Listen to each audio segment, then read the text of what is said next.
ಎಲ್ಲರಿಗೂ ನಮಸ್ಕಾರ. ಶ್ರೀ ಕನ್ಯಕಾ ಪರಮೇಶ್ವರಿ ಪುರಾಣ ಅಧ್ಯಾಯ 14. ಕಳೆದ ಅಧ್ಯಾಯದಲ್ಲಿ ಮನ್ಮಥನನ್ನು ಅಂದರೆ ರತಿಯ ಪತಿ ಮನ್ಮಥ, ರತಿ ಈಶ್ವರನ ಹತ್ರ ಹೋಗಿ ಮೊರೆ ಹೋಗ್ತಾಳೆ, ನನ್ನನ್ನು ವಿಧವೆ ಮಾಡಬೇಡ, ನನ್ನ ಗಂಡನನ್ನು, ನನ್ನ ಸಖನನ್ನು, ನನ್ನ ಪ್ರಿಯನನ್ನು ಬದುಕಿಸಿಕೊಡು ಅಂತ. ಈಶ್ವರ ರಾಕ್ಷಸರ ತಪಸ್ಸಿಗೆನೆ ಮೆಚ್ಚಿ ಅವರೆಷ್ಟು ಕೆಟ್ಟವರೇ ಆದರೂ ಕೂಡ ರಾಕ್ಷಸರಿಗೆ ವರ ಕೊಡೋ ಅಂತ ಪರಮೇಶ್ವರ ರತಿ ಬಂದು ಅಷ್ಟು ದಗ್ಧವಾಗಿ ಮೊರೆ ಹೋದರೆ ಇಲ್ಲ ಅಂತಾರ ಹೇಳಿ.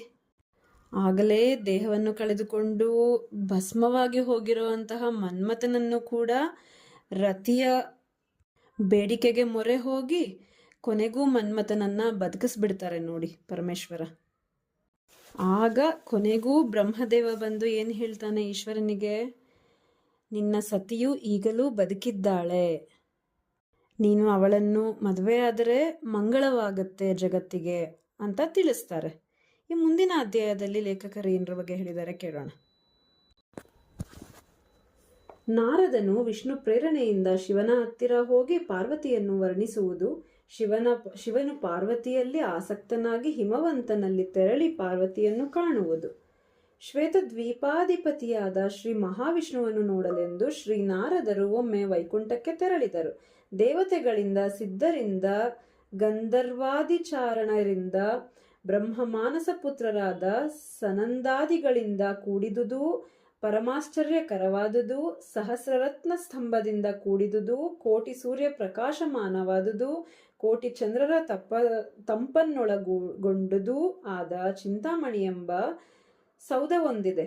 ಈ ಮಂದಿರದ ಮಧ್ಯಭಾಗದಲ್ಲಿ ರತ್ನ ಖಚಿತ ಸಿಂಹಾಸನದ ಮೇಲೆ ಲೋಕೇಶ್ವರನೂ, ಸಕಲ ವ್ಯಾಪಕನೂ, ಸಕಲ ಪಾಪಹರನೂ, ಮುಮುಕ್ಷು ನಂದಿತನೂ, ಶಂಖಚಕ್ರ ಗದಾಧಾರಿಯೂ, ದಿವ್ಯಾಭರಣ ಸುಂದರನೂ, ಮನೋಹರನೂ, ಶುದ್ಧ ಮಂದಸ್ಮಿತನೂ, ಭಕ್ತಾರಾಧಿತನೂ, ಸರ್ವಾತ್ಮನೂ ಆದ ಶ್ರೀ ವಿಷ್ಣು ಪರಮಾತ್ಮನನ್ನು ನೋಡಿ ನಾರದನು ಸ್ತುತಿಸಿ ವೀಣಗಾನ ಮಾಡಿದನು. ಸಮಸ್ತರಲ್ಲಿ ನೆಲೆಸಿರುವ ನಿನಗೆ ನಮಸ್ಕಾರ, ಇಂದ್ರಾಧಿಪತಿಯಾದ ನಿನಗೆ ನಮಸ್ಕಾರ ಎಂದು ಧ್ಯಾನಿಸಿದನು. ಆಗ ಹರಿಯು, ಓ ನಾರದ, ನೀನು ಕೂಡಲೇ ಶಂಕರನಲ್ಲಿಗೆ ಹೋಗು, ಈಶ್ವರನನ್ನು ಲೋಕ ಪ್ರವೃತ್ತನನ್ನಾಗಿ ಮಾಡು.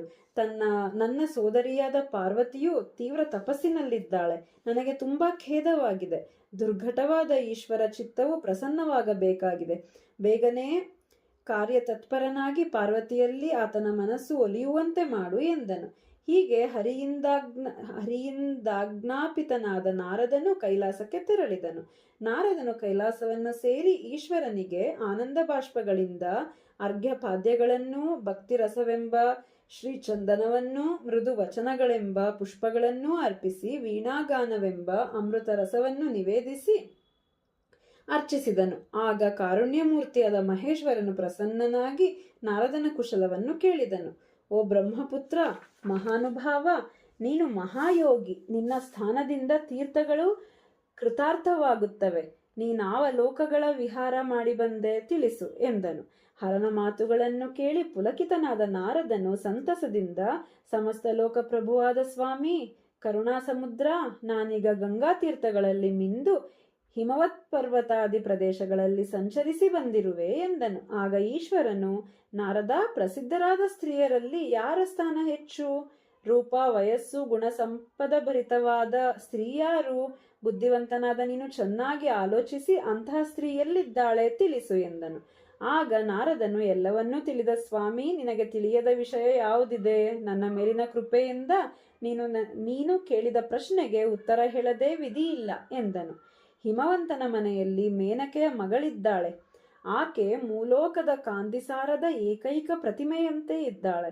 ಆಕೆಯ ಪಾದಗಳು ಕಲ್ಪವೃಕ್ಷ ಪಲ್ಲವದ ಕಾಂತಿಗೆ ಮಿಗಿಲು. ಆ ತಾಯಿಯ ಸೌಂದರ್ಯ ಸಂಪದಗಳನ್ನು ಬಣ್ಣಿಸಲು 1000 ಮುಖದ ಶೇಷನಿಗಾಗಲಿ, ಚತುರ್ಮುಖ ಬ್ರಹ್ಮನಿಗಾಗಲಿ, ಸರ್ವಜ್ಞನಾದ ನಿನಗಾಗಲಿ ಸಾಧ್ಯವಿಲ್ಲ.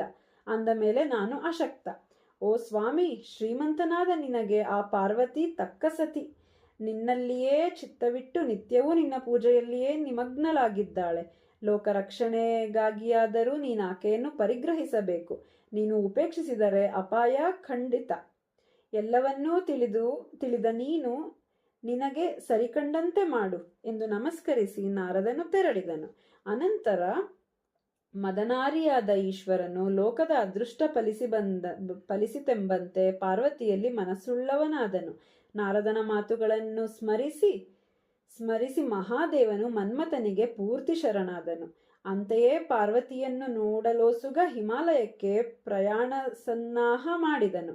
ಆಗ ಪಾರ್ವತಿಯು 1000 ಸಖಿಯರೊಡನೆ ಪೂಜಾರ್ಥವಾಗಿ ಹೂವುಗಳನ್ನಾಯುತ್ತಾ ವನದಲ್ಲಿ ಅಲೆಯುತ್ತಾ ಮಹಾದೇವನ ಕಣ್ಣಿಗೆ ಕಂಡಳು. ಮಹಾದೇವನು ಪ್ರಕೃತಿಯ ಅಪಾರ ಸೌಂದರ್ಯದಲ್ಲಿ ಮನಸೋತು ಸಂತಸಭರಿತನಾದನು. ಮನ್ಮಥನು ವಿಜಯೋತ್ಸಾಹದಿಂದ ನಲಿದನು. ಇಲ್ಲಿಗೆ ಈ ಅಧ್ಯಾಯ ಮುಕ್ತಾಯ. ಧನ್ಯವಾದಗಳು. ಜೈ ವಾಸವಿ.